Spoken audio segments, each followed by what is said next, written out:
Hakot. Number 5, mga kaibigan, baliw. Mga kaibigan, ano yung baliw? Mga kaibigan, kanina pagsasalita. Iba ngumingiti, iba tumatawa, iba may pumapalakpak. Pero alam mo, may mangilan-ngilan. Mula umpisa hanggang huli. Hindi ko alam kung hindi ko rin maintindihan. Ganito ay tsura.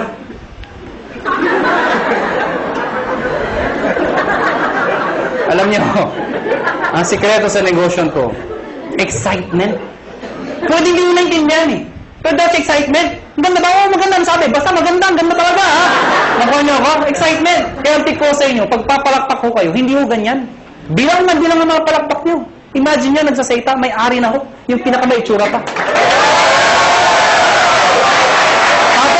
Tapos, papalakpak kayo. Papalakpak kayo. Iba, ganito pa, walang kabuhay-buhay. Ganito ang pagpapalakpak. Tuturuan ko kayo paano pumalakpak. Lahat papalakpak ha. Taas ang kamay. Ako muna. Ako muna ha, ako muna. Taas ang kamay. At pag sila palakpak, lahat dapat may kasama. Woo! O, tinan nyo ha, sabay-sabay ha, sabay-sabay. Ang hindi papalakpak, may putok yan ha. Sabay-sabay ha. 1, 2, palakpak! Mga kaibigan, pag ganyan kayo pumalakpak, mula umpisa hanggang huli, anong tsura first timer? Pagkakasito, mga taga negosyo. Pag-uwi ng bahay, saan nga rin? Pagkaginate. Sa dahil ang kabaluan, nakakahawa yan. Palakpak naman kayo dyan.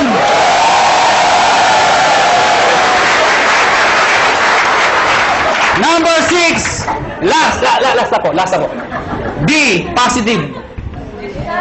Last na nga eh. Hindi mo narinig.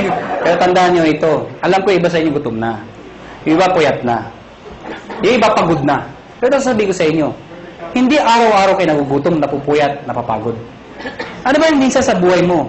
Napagod ka, nagutom ka. Pero alam mo, dahil sa negosyo to, pwede na magbago ang buhay mo.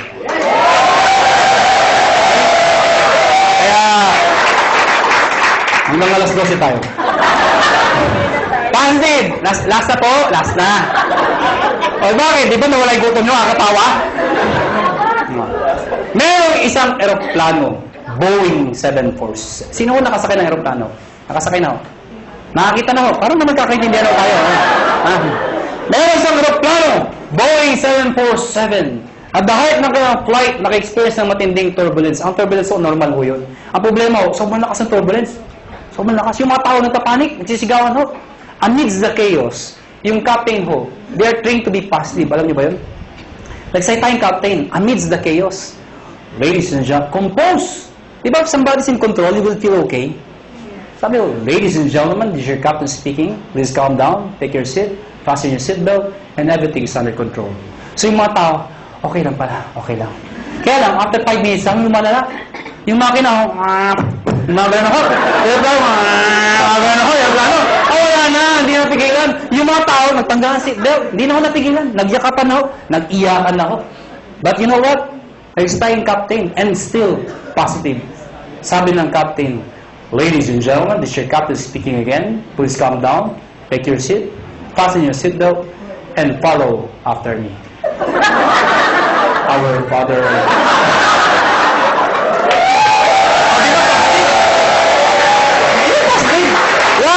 Why? Is prayer positive? Yes! Why? Who is the most positive person in the world? The most positive person in the world? Jesus Christ. Why? When He died on the cross. Positive. Oh, ang daming posisyon para ipako. Pwede mapaganto. Pwede paganto. Bakit ganto? Because it's a sign of positive. Before He died, He was being mocked. He was being stoned to death. He was hung. He was crucified. He was even struck. Ladies and gentlemen, He died. The demons thought they won. But they don't know, on the third day, He rose from the dead to redeem us from our sins. Amen ko ba? Kaya mga kaibigan, pag ginagawa niyong negosyo to, think positive. Pag may kausap ka at ayaw, ano sabihin mo? Positive. Biro lang ho. Mga kaibigan, Before we go, alam ko, tapos na ako ang seminar, pero bago tayo maghiwalay, alam niyo, ang AIM Global ho, kami ho, willing ho kami tumulong sa mga taong gusto magpatulong. Kung ayaw niyo, maraming salamat ho sa pagpunta niyo, pero bago tayo maghiwalay, uunahan ko lang ho kayo. May mga taong magsabi sa inyo ng mga salitang ito. Mahirap yan. Di mo kaya yan. Kalokohan yan. Pare-pareho lang yan. Ito lang ako sabihin ko sa inyo. Pipiliin niyo ho ang taong papakinggan niyo. Nakuha niyo ako? Pag gusto mo yumaman, dumikit ka, makinig ka sa mayaman. Yun ang sikreto ng pagyaman. Pag gusto mo maghirap, dumikit ka, makinig ka sa mahirap. Tama! Nagkataon ho, yumaman ho ako. Nagkataon ho, yumaman ho ako. Nagkataon ho. Ha? Oh, alam mo, sana ho ang prinsipyo ko maging prinsipyo mo. Sana ho ang prinsipyo ko maging prinsipyo nyo. Ano ba ang prinsipyo ko? Sana ang prinsipyo ko maging prinsipyo nyo. Ano ba yung prinsipyo ko? Habang bata ka, habang may lakas ka, habang may oras pa, pag may opportunity, sumubok ka. Hindi man para sa'yo, ang importante, sumusubok ka. Nag-fail ka, okay lang. Importante sinubukan mo. Nakuha niyo ako? Ang mahirap sa atin kasi, iba sa atin, hindi pa ka sumasali. No, ay, mahirap yan. Hindi ko kaya yan. Nakuha niyo ako?